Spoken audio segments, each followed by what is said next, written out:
Hola, mi nombre es Luis Alberto Castillo, soy estudiante de la Universidad Nacional Evangélica y en esta ocasión vengo a hablarle acerca del discurso. Sin más preámbulo, el discurso es la expresión formal de un acto comunicativo que se presenta bajo manifestaciones diversas, discurso oral, escrito, por ejemplo. Desde un punto de vista formal, el discurso suele contar con una serie de oraciones, pero desde el punto de vista del significado, tiene una naturaleza dinámica. Por ello, no es posible describirlo en términos de reglas, como en el caso de la oración, sino de regularidades. El discurso no es un producto, sino un proceso cuyo aspecto más destacado en su finalidad comunicativa. Algunos autores distinguen entre el texto y el discurso. Sin embargo, otros consideran que los dos términos son complementarios o simplemente sinónimos. Entre los autores que defendían un primer momento la distinción entre el texto y el discurso, se encuentra Peagrade. Para este autor, un texto es un evento comunicativo y el discurso es un multisistema de textos relacionados. Un texto es pues la unidad comunicativa, mientras que el discurso incluye una serie de textos relevantes en una situación comunicativa. Sin embargo, años más tarde, este autor reconoció la confluencia de ambas nociones.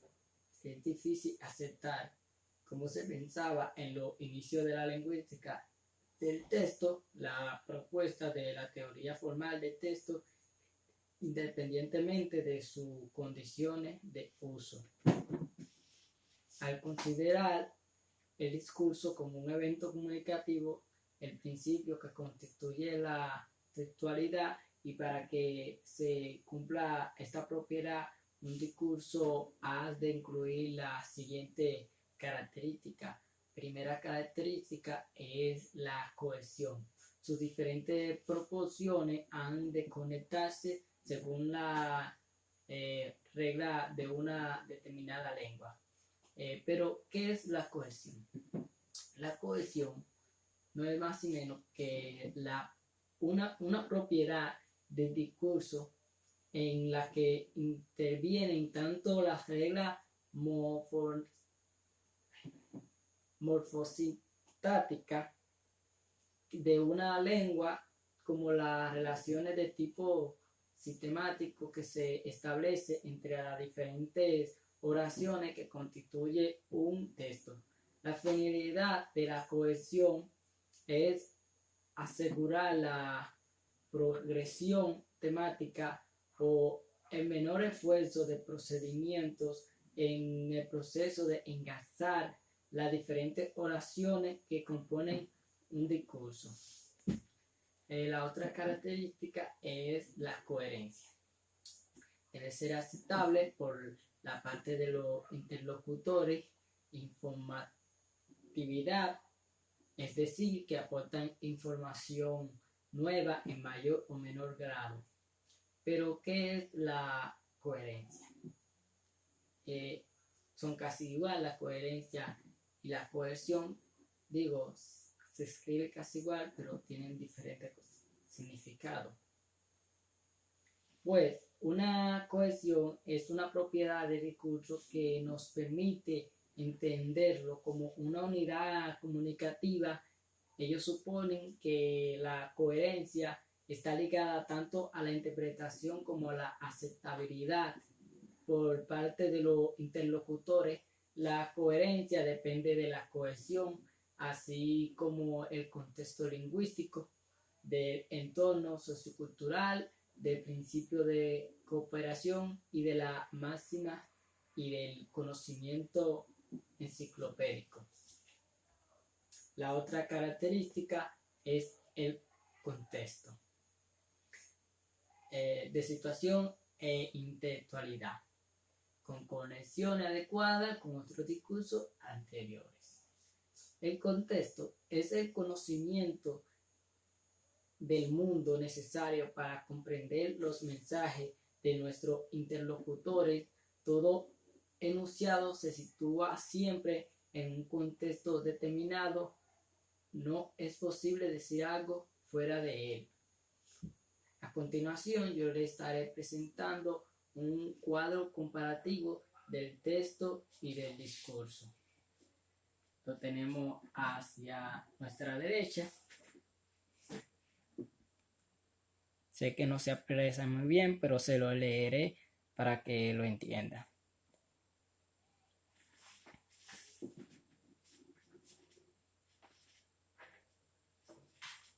Cuadro comparativo del texto y del discurso.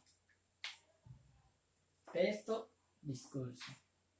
En definición, el texto es el enunciado, conjunto coherente de enunciados orales o escritos.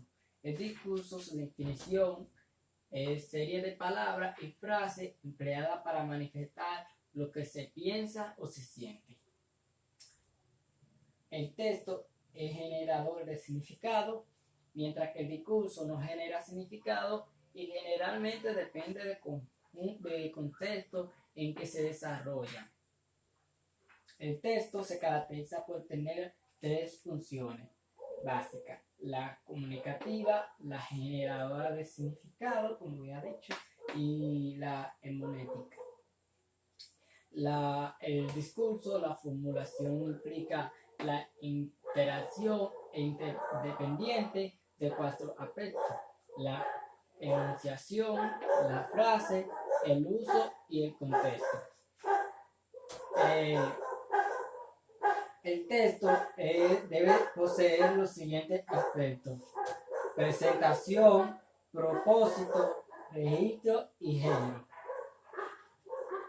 El discurso se constituye por tres elementos que son fundamentales: la introducción, el desarrollo y la conclusión. El texto es menester que el texto tenga coherencia y cohesión en su estructura. Es menester que el discurso tenga como esencia su razón de ser, que pretende obtener sus receptores y que paradigma interpretará o planteará de manera innovadora. Ahora le estaré efectuando un diagrama de la interacción comunicativa y del proceso de interpretación.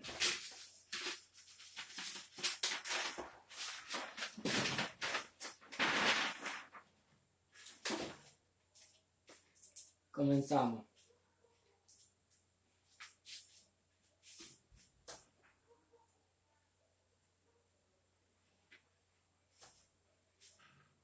El autor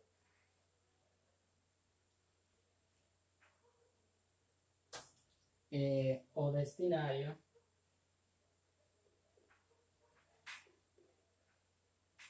es el emisor.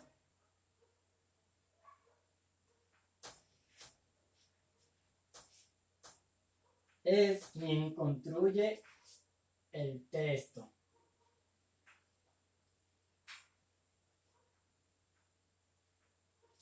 Que el texto es el mensaje.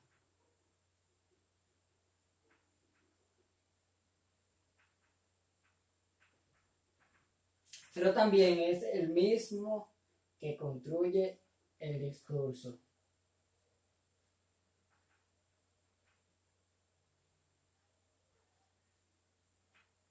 Que es la intención.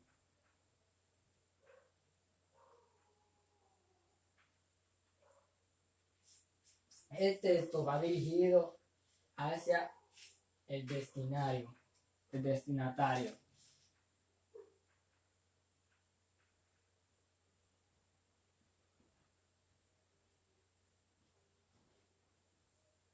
El destinatario es el receptor.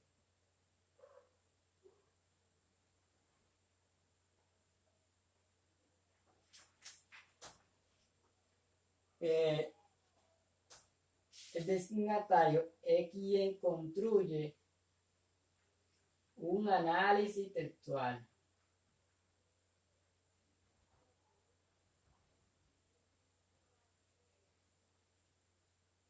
Un análisis textual que se deriva del mismo texto. Y también reconstruye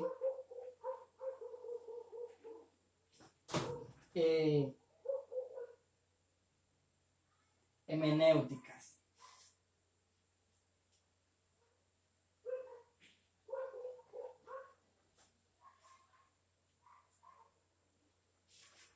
Que se deriva del discurso. Hasta aquí le pude explicar un diagrama, más o menos como yo lo entiendo, de la interacción comunicativa y el proceso de la interpretación. Ahora yo le voy a estar dándole la definición de lo que es una interacción comunicativa.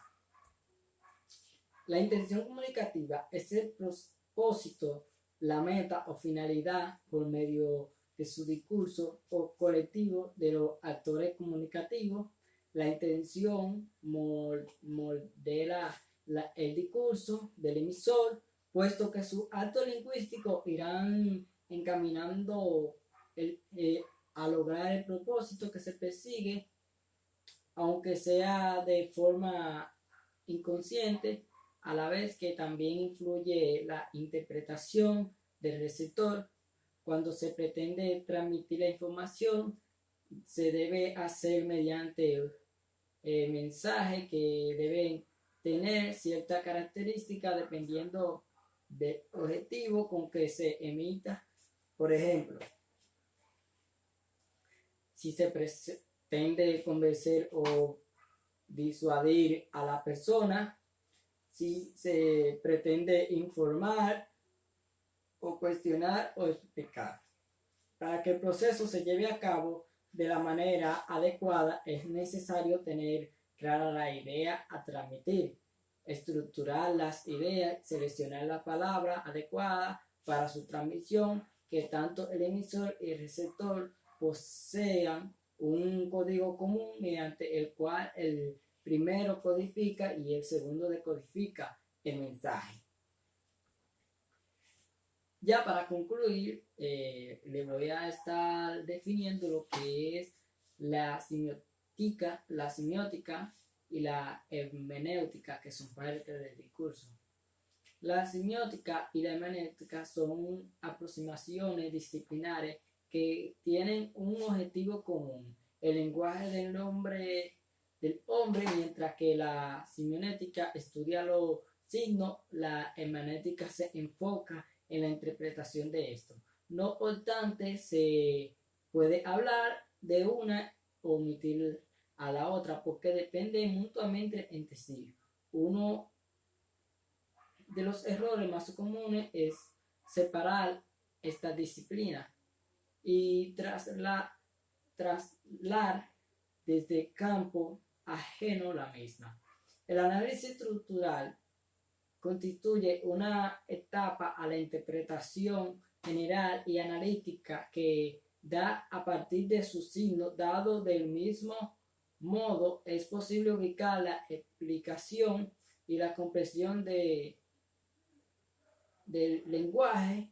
Es necesario ir a la hermenéutico. Para llegar a la comprensión del lenguaje es necesario ir a la explicación, a la comprensión, es decir, de la semiótica hermenéutica. Puedo entender de que la semiótica y la hermenéutica no no son lo mismo, pero una depende de la otra. Si una puede hablar de una y omitir a la otra. O sea, la hermenéutica depende de la semiótica. Hasta aquí ha sido mi explicación. Espero que hayan comprendido. Muchas gracias.